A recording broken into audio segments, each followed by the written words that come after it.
Hello guys, so welcome to my channel. तो भाई आज की वीडियो में अपन क्या करेंगे, पार्ट नंबर 18 करेंगे इंटीग्रल चैप्टर का, क्लास 12th मैथ्स एनसीईआरटी से। तो लास्ट पार्ट में एक्सरसाइज 7.5 अपने स्टार्ट कर दी थी, 10 क्वेश्चंस भी कर दिए थे उसके।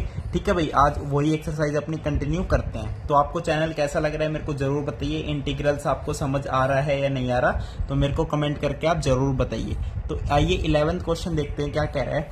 11th क्वेश्चन में कह रहा है कि फंक्शन है आपके पास 5x अपॉन में x plus 1 and x square minus 4 and dx। तो सबसे पहले तो क्या करते हैं, इस फंक्शन को थोड़ा सा लिख लेते हैं, अच्छे से सोल्व कर लेते हैं कि एक्स स्क्वायर माइनस 4 को मैंने क्या लिख दिया, 4 को लिख दिया 2 का स्क्वायर, तो इसको लिख सकते हैं x plus 2 x minus 2 dx and अब इंटीग्रेशन। तो बस अब इसको कैसे एक्सपेंड कर सकते हैं, 5x अपॉन में x plus 1 x plus 2 x minus 2, तो इसको लिख सकते हैं capital A upon x plus 1 plus capital B upon x plus 2 plus capital C upon में एक्स माइनस 2।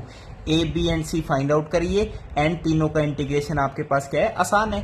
तो ये आपका क्या हो गया, 11th क्वेश्चन हो गया। ठीक है भाई, 12th क्वेश्चन देखो, x cube plus x plus 1 और नीचे आपके पास है एक्स स्क्वायर माइनस 1 dx। अब इसका इंटीग्रेशन निकालना है। अब ये प्रॉपर फ्रैक्शन नहीं है, ऊपर न्यूमरेटर की डिग्री ज्यादा है नीचे वाले से, तो क्या करते हैं, न्यूमरेटर को लिखते हैं कुछ और। कैसे लिखेंगे भाई, सर इसको कैसे लिखेंगे, एक काम करो, ट्राई करते हैं। देखो करना तो कुछ नहीं है, इसको डिवाइड करना है इससे, लेकिन अपन डायरेक्ट भी ट्राई कर सकते हैं कि अगर मैं देखूं, क्या देखूं भाई, बताओ क्या देखना है।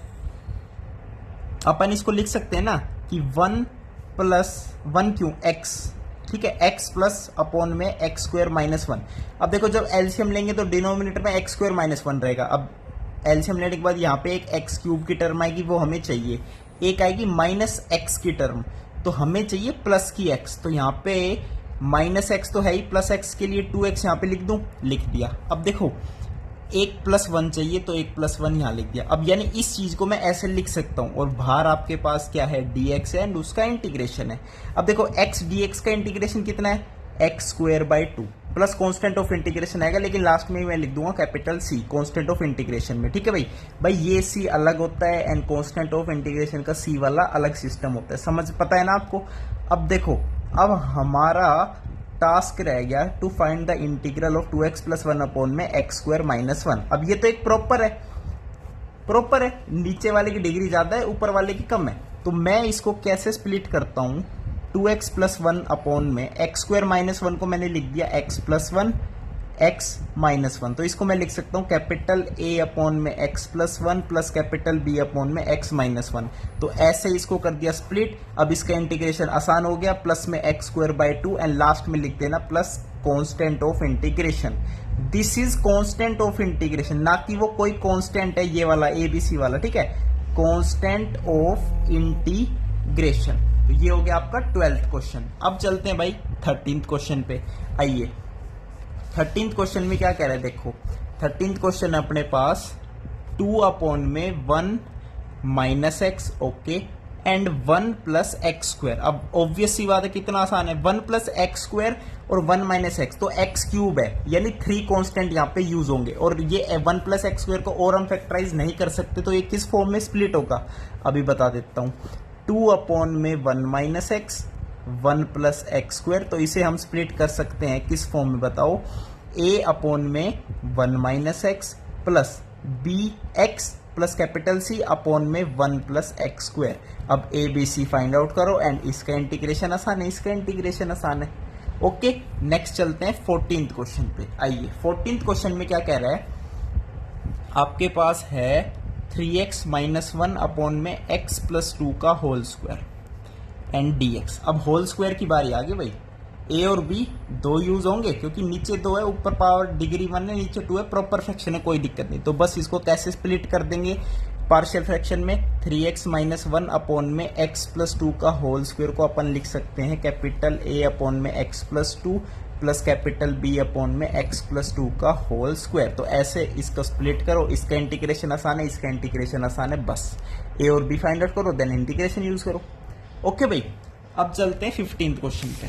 ये सब आपको पता ही है, मैं बता चुका हूं, तो प्रीवियस वीडियो देखना मत भूलना भाई, वरना आपको समझ में नहीं आएगा कि मैं क्या करने लग रहा हूं। ठीक है भाई, और समझ ही नहीं आएगा तो सारा खेल ही खराब हो जाएगा यार। मेरा मोटिव है कि आपको अच्छे से समझ आए, मैथ्स आपको पसंद आने लग जाए। 15 देखिए, 1/x⁴ - 1 dx। अब देखो भाई, x⁴ - 1, तो x का स्क्वायर और 1 का स्क्वायर, तो मैंने इसको लिख दिया x² - 1 x² + 1 और dx। कोई दिक्कत बनी? कोई दिक्कत नहीं बनी। अब कैसे सोल्व करेंगे सर? अब भाई बताऊं कैसे सोल्व करेंगे, बता तू। ओके सर, dx तो लिख ही दिया मैंने, ठीक है। अब यहाँ पे इसको कैसे सोल्व करेंगे, देखो वैसे तो इसका सोल्व करने का बहुत आसान तरीका है। कौन सा तरीका है? अब मैंने मान लो इसको लिख दिया x² - 1 को लिख दिया x + 1 x - 1, ठीक है, और x² + 1 आपका अलग से है। अब यहाँ पे देखो, एक x² x और x⁴ 4 है, तो 4 कांस्टेंट यहाँ पे यूज होंगे। 4 कांस्टेंट यूज होंगे सर, बिल्कुल यूज होंगे। अच्छा जी, तो इसको कैसे स्प्लिट करोगे? ये स्प्लिट ऐसे होगा भाई, देखो x + 1, ठीक है, x + 1 and x - 1 and x² + 1। अब आप कहोगे सर आपने बताया नहीं 4 कांस्टेंट वाला।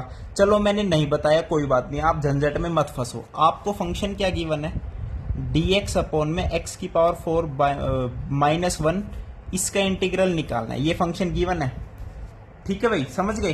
तो एक चीज समझो, आपको पता है sec² θ - 1 tan² θ होता है। अब ऑलरेडी x² का x² है, तो x² को पुट कर सकते हो क्या? क्या पुट करोगे? x² को सर अगर मैं पुट कर दूं, क्या करोगे बताओ? sec θ put. ठीक है, x² को sec θ पुट किया तो 2x के रिस्पेक्ट में कर रहा हूं, ठीक है, और sec θ का जो डेरिवेटिव होता है वो होता है sec θ tan θ dθ/dx, तो dx चला गया इधर।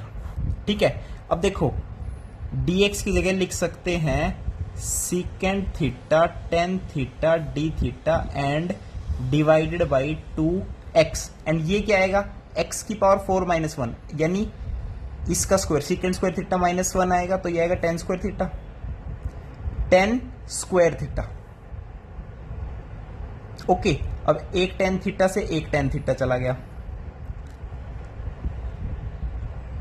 हाँ जी, और ये x भी बच गया, थीटा भी आ गया, यानी टेंजेंट की फॉर्म में भी आ गया सिस्टम और इसकी फॉर्म में भी आ गया। तो यहाँ पे भी क्या है, गड़बड़ फंसी रही है, तो अपन इसमें क्या है, पार्शियल फ्रैक्शन ही यूज करते हैं। तो आइए भाई 15th क्वेश्चन देखते हैं अपना क्या कह रहा है। 15th क्वेश्चन में कह रहा है कि 1/x⁴ - 1 dx का इंटीग्रेशन निकालना है। अब पहले इसको थोड़ा सा क्या है, सोल्व कर लेते हैं।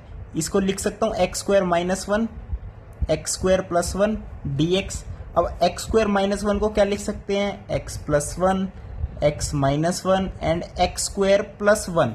अब ये किस फॉर्म का बन गया फंक्शन? इस फंक्शन को मैं लिखता हूं x + 1 x - 1 x² + 1। इसको लिख सकते हैं कैसे? पार्शियल फ्रैक्शन में इसको स्प्लिट करेंगे, a/x + 1 b/x - 1 प्लस में cx plus capital D upon में x² + 1। अब इसको इस फॉर्म में लिखेंगे, a b c d की वैल्यू निकालेंगे। इसका इंटीग्रेशन आसान है, इसका आसान है, इसका आसान है।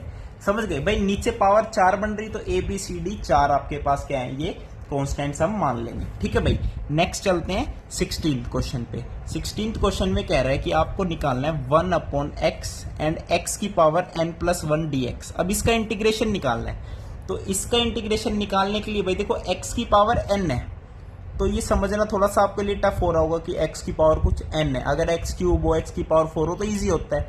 तो एक काम करो, आप घबराओ मत, ऊपर मल्टीप्लाई कर दो x⁴n - 1 dx से, और नीचे भी मल्टीप्लाई कर दो, क्योंकि देखो जब x की मल्टीप्लाई इससे करोगे तो क्या होगा बताओ? x⁴n बचेगा, अंदर क्या है, x⁴n + 1 है। अब पुट करो x⁴n = t। देखो क्वेश्चन फ्रेम ही इस तरीके से होता है ताकि ये चीज पुट करो, क्वेश्चन इजी हो जाए, और वैसे ही आपको सोल्व करना पड़ता है क्वेश्चन। तो ये आपको दिमाग लगाना पड़ेगा, एंड आपको क्या है, आप ना शार्प माइंड करना पड़ेगा। x की power n is equal to t, तो dt is equal to x की power n minus one dx, यानी ये बन जाएगा dt अपॉन में t into t plus one. तो अब इसका इंटीग्रेशन में कोई दिक्कत है आपको? कोई दिक्कत नहीं है सर। नेक्स्ट चले, चलो 17th क्वेश्चन देखो क्या कह रहा है। आइए भाई 17th क्वेश्चन देखते हैं क्या कह रहा है। 17th क्वेश्चन में कह रहा है आपके पास कि आपके पास है कोस x अपॉन में 1 minus sine x multiply by 2 minus sine x and D x का इंटीग्रेशन है। अब कोस एक्स डी एक्स साथ में दे ही रखा है, तो साइन एक्स को टी पुट करेंगे ताकि ये डी टी बन जाए। तो 1 minus T, understand, 2 minus T. अब इसके इंटीग्रेशन में क्या दिक्कत है मेरे को बता दो भाई। सर कोई दिक्कत नहीं है, तो निकाल चुके हैं अपन बहुत सारे ऐसे एग्जाम्पल्स, ठीक है। नेक्स्ट देखो 18th क्वेश्चन में, भाई बहुत तगड़ा सिस्टम चल रहा है अपना एक नंबर का। X square plus one, x square plus two upon में x square plus three, x square plus four and dx और उसका इंटीग्रेशन। अब ये कितना हार्ड लग रहा होगा बताना मेरे को, सच बताना कितना हार्ड लग रहा है। बहुत हार्ड लग रहा होगा सर, ये तो बहुत हार्ड है sir, it is really very hard, very hard, very hard. तो भाई कुछ मत करो, पहले ऊपर मल्टीप्लाई कर दो। सर मल्टीप्लाई करते हैं, क्या बोल रहे हो आप? चलो x की पावर 4 आएगी सर, और 3x स्क्वायर आएगा सर, और प्लस का 2 आएगा। ओके सर, नीचे मल्टीप्लाई कर दो। x की पावर 4 आएगी सर, 7x स्क्वायर आएगा प्लस 12 आएगा सर, और dx है एंड उसका इंटीग्रेशन है। ओके सर, अब आगे क्या करें? अब आगे अब एक चीज देख रहे हो, प्रॉपर नहीं बन पा रहा है। यहाँ भी 4 डिग्री, यहाँ भी 4, इसको डिवाइड करके देखोगे इसके साथ? हाँ सर बिल्कुल डिवाइड करके देखेंगे। चलो इस बार डिवाइड करके दिखा देते हैं आपको, छोटे बच्चों वाली चीजें कर लेते हैं। चलो सर, x की पावर 4, 7x स्क्वायर प्लस 12। अब x की पावर 4 कैंसिल करना है तो 1 से मल्टीप्लाई कर दो, तो x की पावर 4 आएगा प्लस 7x स्क्वायर आएगा प्लस का 12 आएगा, तो माइनस माइनस माइनस, इससे ये कैंसिल, ये बचेगा माइनस 4x स्क्वायर एंड यहाँ बचेगा क्या? माइनस का 10। कोई दिक्कत? सर कोई दिक्कत नहीं है हमें तो। अच्छा जी, अब इसका मतलब क्या समझे कि जो न्यूमरेटर है उसको मैं लिख सकता हूं this multiply by 1, this multiply by 1 plus this. Okay, अब न्यूमरेटर को मैं लिखता हूं x की power 4 plus 7x square plus 12, multiply by 1 करोगे तो यही आएगा, और प्लस दिस करोगे, या माइनस कॉमन है तो माइनस माइनस प्लस माइनस, तो minus 4x square plus 10 divided by x की power 4 plus 7x square plus 12। अब ये चीज देखो, ये चीज कंप्लीट इसके डिवाइड में आएगी, क्योंकि ये न्यूमरेटर को ये लिखा है और डिवाइड बाई ये है। अब इसका इंटीग्रेशन निकालना है। अब इसमें कोई दिक्कत है तो मेरे को बता दो। सर इतना बड़ा सोल्व कैसे हो गया? आप ऐसे कैसे कह रहे हो भाई? इसको इससे डिवाइड करोगे 1 dx का इंटीग्रेशन x माइनस, और इसके इंटीग्रेशन में कोई दिक्कत ही नहीं होनी चाहिए, एक प्रॉपर रैशनल फ्रैक्शन है। This is proper rational fraction, इसके इंटीग्रेशन में दिक्कत ही नहीं होनी चाहिए भाई। इसको थोड़ा सा सोल्व करोगे, फैक्टराइज करोगे, करोगे नहीं करोगे बताना, कोई दिक्कत आएगी आपको? अरे भाई कर लेना, इसमें क्या दिक्कत है यार, हद कर रहे हो आप भी, मतलब पका पकाया माल चाहिए। डिनोमिनेटर को लिखो एक्स स्क्वायर प्लस किसका होल स्क्वायर लिखोगे?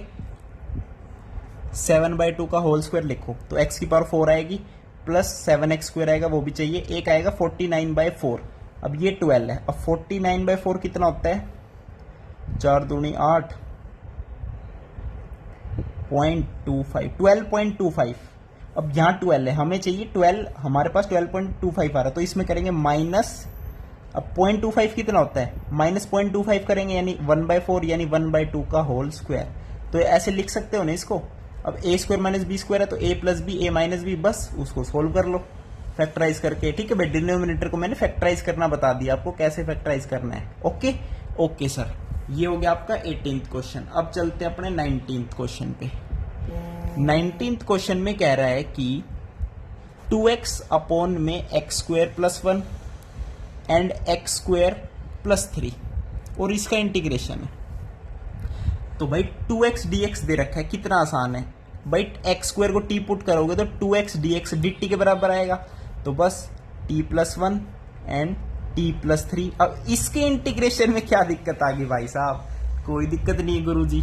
नेक्स्ट 20th क्वेश्चन देखो, 20th क्वेश्चन में 1/x मल्टीप्लाई बाय x की पावर 4 - 1 है, तो x की पावर 4 - 1 को मैं क्या लिखूंगा बताओ, बताओ क्या लिखूंगा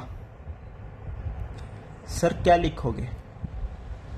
x की पावर 4 - 1 dx ही लिखोगे। अच्छा जी, अब मेरे कहने का मतलब बताऊं क्या था, अब मैं इसमें कैसे सोल्व करूंगा, x³ से ऊपर मल्टीप्लाई, ये मैं पिछले क्वेश्चन में भी करने वाला था, लेकिन यहां नीचे x नहीं गिवन था। अब देखो x³ के ऊपर से मल्टीप्लाई कर दी, नीचे जब x³ से मल्टीप्लाई करोगे तो x पहले से है, तो x की पावर 4 बनेगा एंड x की पावर 4 - 1।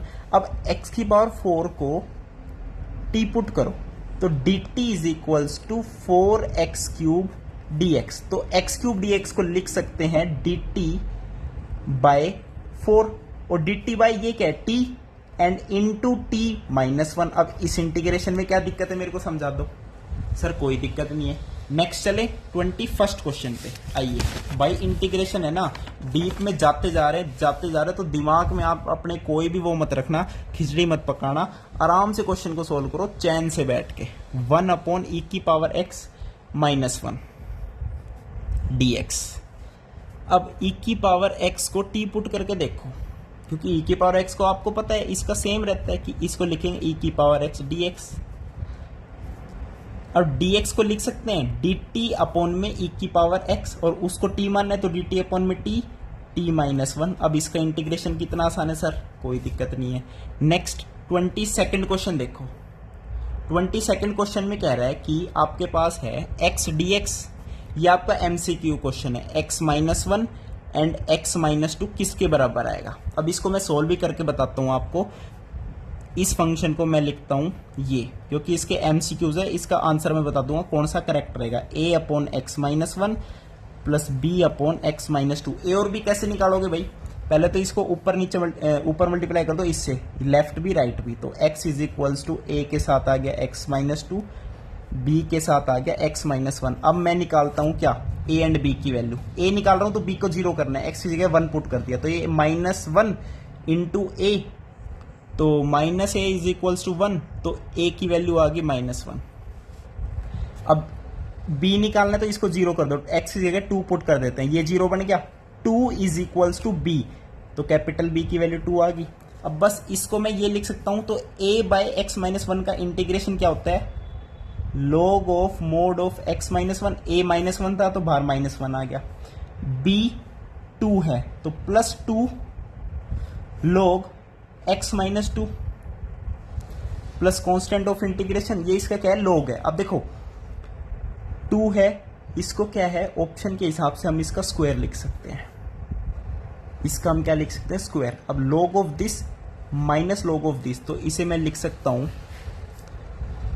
log ऑफ x - 2 का स्क्वायर अपॉन में x - 1 and mode plus constant of integration. तो आपका कौन सा ऑप्शन मैच हो जाएगा, ऑप्शन नंबर सेकंड। तो 22 क्वेश्चन का बी ऑप्शन आपका करेक्ट हो जाएगा। नेक्स्ट चलते हैं 23rd क्वेश्चन पे, लास्ट एंड फाइनल क्वेश्चन है भाई, dx अपॉन में x into x square plus 1। अब इसका इंटीग्रेशन निकालना है, ये तो आसान है, इसमें कैसे आसान है सर, भाई इसको कुछ मत करो, देखो कैसे करोगे यार, कितना आसान है, देखो इसको आप डायरेक्ट भी कर सकते हो, a/x लिख दो plus bx plus c upon में एक्स स्क्वायर प्लस 1 भी लिख सकते हो, ठीक है। अब इसके ऊपर नीचे इसको मल्टीप्लाई कर दो इससे, तो 1 इज इक्वल्स टू a के साथ आएगा x square plus 1 plus bx plus c के साथ क्या आ जाएगा, x आ जाएगा, ठीक है। अब आपको जब a की वैल्यू निकालनी है तो ये 0 करना पड़ेगा, x की जगह 0 पुट कर दो तो ये खत्म, तो a इंटू 1, तो कैपिटल A की वैल्यू कितनी आ गई, 1 आ गई, कैपिटल A की वैल्यू कितनी आ गई, 1 आ गई, ओके सर। अब a की वैल्यू 1 आ गई, अब देखो जब b और c की वैल्यू चाहिए तो क्या करोगे, इसको 0 करोगे। अब ये तो 0 कैसे करोगे भाई बताओ, ये 0 कैसे करोगे, अब देखो a की जगह 1 पुट कर दो, तो x square plus 1 plus b x square plus c x is equals to 1। अब कांस्टेंट टर्म क्या है, वो तो इसके बराबर है। अब लेफ्ट हैंड साइड में जो एक्स स्क्वायर का कोफिशिएंट वो 0 है, तो यहाँ पे क्या है 1 प्लस बी है, तो 1 प्लस कैपिटल बी 0 है, तो कैपिटल बी की वैल्यू -1 आ गई। कोफिशिएंट को कंपेयर कर दिया, ए निकल गया बी निकल गया। अब सी क्या है, एक्स का कोफिशिएंट है सी एक्स, और इधर क्या है सी, यानी एक्स का कोफिशिएंट लेफ्ट हैंड साइड में 0 है, तो यानी सी की वैल्यू कितनी है 0 है। ओके अब देखो, अब इस फंक्शन को लिख दे a by x. What is a this, तो 1 बाई एक्स dx का इंटीग्रेशन प्लस c तो 0 है, b -1 है, तो -1 इंटू एक्स अपॉन में एक्स स्क्वायर प्लस 1 dx का इंटीग्रेशन। अब 1 बाई एक्स का dx का इंटीग्रेशन कितना है, log of mode of x आ गया, ठीक है, माइनस साइन बाहर ले लीजिए, x dx अपॉन में x square plus 1। X square को अगर आप t पुट करते हो तो dt is equals to 2x dx, तो x dx को लिख सकते हैं dt बाई 2, तो -1/2 बाहर, तो dt and this is 1 plus t।